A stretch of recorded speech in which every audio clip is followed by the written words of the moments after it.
वो प्रधानमंत्री धन धान्य कृषि योजना है और पूरे हिमाचल प्रदेश में हम कह सकते हैं कि बिलासपुर जिला का चयन जो है इस स्कीम के अंतर्गत किया गया है। ये बेसिकली जो है कन्वर्जन स्कीम है, जिसमें जो हमारी सेंट्रल गवर्नमेंट की ऑलरेडी जो स्कीम्स है उनके तहत ही जो इसमें पैसा होगा उसमें हम प्रोजेक्ट सबमिट करेंगे। हर एक जैसे डिपार्टमेंट जो होगा अपनी तरफ से प्रोजेक्ट सबमिट करेगा सेंट्रल गवर्नमेंट स्कीम्स में। और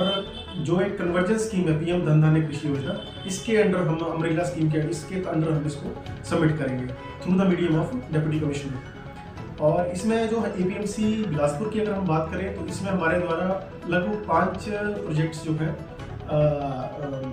जो हमारी कमेटी है उसकी स्वीकृति उपरांत जो है सबमिट किए गए हैं, ताकि हमें जो इसमें केंद्र की तरफ से कोई अनुदान राशि जो है हमें मिल सके। मैं पहला जो प्रोजेक्ट है जो सबमिट किया गया है हमारी तरफ से उसमें वो है एक्सपेंशन ऑफ सब मार्केट यार्ड निहाल, जो कि लगभग जो अपनी रिसेंट हमारे पास जो एस्टिमेट है वो 240 लाख के आसपास का है। उसको हमने इज़ाम स्कीम के अंदर जो है सबमिट किया है, जिसमें हमें आशा है कि 33% अनुदान राशि जो है हमें केंद्र सरकार की तरफ से आने की आशा है। दूसरा मैं बताना चाहूँगा हमारी तरफ से जो सबमिट किया गया है वो है जुखाड़ा और नमोल एरियाज में हमने देखा है और उसे देखा आ रहा है कि वहाँ पे गार्लिक की प्रोडक्शन हो रही है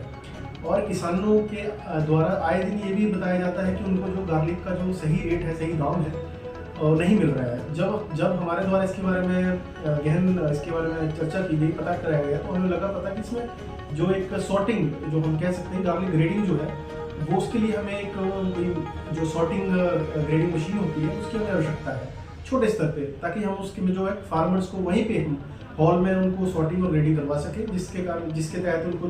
जो उचित उनकी जो चीज़ है उसका दाम उनको मिल सके सॉर्टिंग करके। तो उसी के तहत हमने पीएम धन धान्य कृषि योजना में sorting come grading hall along with जो एक मशीन होती है जो ग्रेडिंग एंड सॉर्टर जो होता है उसको गार्लिक के लिए वो भी हमने प्रपोज की है। हमारे द्वारा जो प्रपोज किया गया है वो है हमारे द्वारा अभी हाल ही में जायका के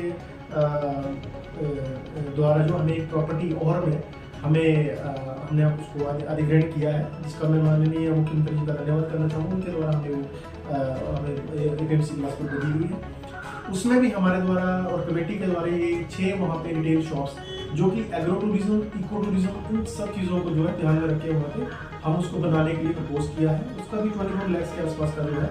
अभी हमें एस्टिमेट आया है। वो भी प्रोजेक्ट हमने जो है इस धन धान्य के अंदर डाला हुआ है। इसी तरह फार्मर रेस्ट हाउस का वहीं पे, क्योंकि वो फार्मर रेस्ट हाउस का जो एक प्रपोजल है वो भी हमारे द्वारा और दिए गए। और 5वां झंडूता एरिया में के आसपास जो है वहाँ पे जो हम देख सकते हैं उसके आसपास केरीमैच शिवा प्रोजेक्ट जो है काफ़ी अच्छे तरीके से जो है फल फूल रहा है, जिसके हमें परिणाम प्रोडक्शन के रूप में आने शुरू हो गए हैं। तो हम चाह रहे हैं कि वहाँ पे भी एक fruit and vegetable market yard कुछ इस तरह का वहाँ पे बनाया जा सके, जो कि कमेटी की स्वीकृति उपरांत हमने वो भी हमने एक प्रपोजल जो है ताकि दिया है केंद्र सरकार को माननीय हमारे उपायुक्त महोदय के द्वारा, ताकि हमें उसमें भी जो है केंद्र के द्वारा अनुदान राशि मिल सके। इसी प्रकार हमने कोई 4-5 प्रपोजल जो है हमने सरकार को भेजे हुए केंद्र सरकार को, और हमें आशा है कि बिलासपुर और खासकर कि एपीएमसी बिलासपुर की तरफ से कुछ अनुदान राशि वो मिलेगी। अब तो किसानों को फायदा तो नेचुरली, क्योंकि ये 5 जो प्रोजेक्ट्स हैं हमारे 5 के 5 जो प्रपोजल है वो किसानों के हित के लिए है। चाहे हम बात करें एसएमआई नमोल की एक्सपेंशन की, हमारी एक फुल फ्लैज जो है हम चाहते हैं कि अभी जो सब्जी मंडी है हमारी वो एक मीट मार्केट के साथ में है, तो जिस कारण जो कई बार एक थोड़ा टैबू इशू रहता है, क्योंकि मीट और सब्जी एक जगह पे बिकना और हम 4 दीवारी भी नहीं लगा सकते क्योंकि यहाँ पे रोड चला हुआ है। तो जब वो फुल फ्लैज मंडी वहाँ पे मिलेगी तो हम बेहतर सुविधाएं किसानों को भी दे सकेंगे। जैसे कोई वहाँ पे आते हैं तो हम लोग कैंटीन की सुविधा या अच्छी तरीके से रहने की व्यवस्था या फिर हम शौचालय की व्यवस्था, मतलब पूरी 4 दीवारी में हम उनको अच्छी चीज़ दे सकते हैं। दूसरा प्रोजेक्ट जो हम इको टूरिज्म का हम कह रहे हैं, तो वो जो दुकानें होंगी मेन हाईवे पे वो भी हम किसानों को और इन्हीं इससे रिलेटेड लोगों को ही देंगे, ताकि उनके लिए एक आय का स्रोत बन सके। तीसरा जो हमारा है क्या बोलते हैं उनका गार्लिक का, तो वो भी नेचुरल सी बात है, जब फ्रूट सॉर्टिंग एंड ग्रेडिंग होगी जो गार्लिक की, तो उसकी जो बढ़ी हुई आय होगी तो वो किसानों को ही मिलेगी। तो ये जितने भी प्रोजेक्ट्स हैं ये पूर्णतः किसानों के लिए समर्पित है और हमें आशा है कि केंद्र सरकार से कुछ इसमें मदद मिलेगी।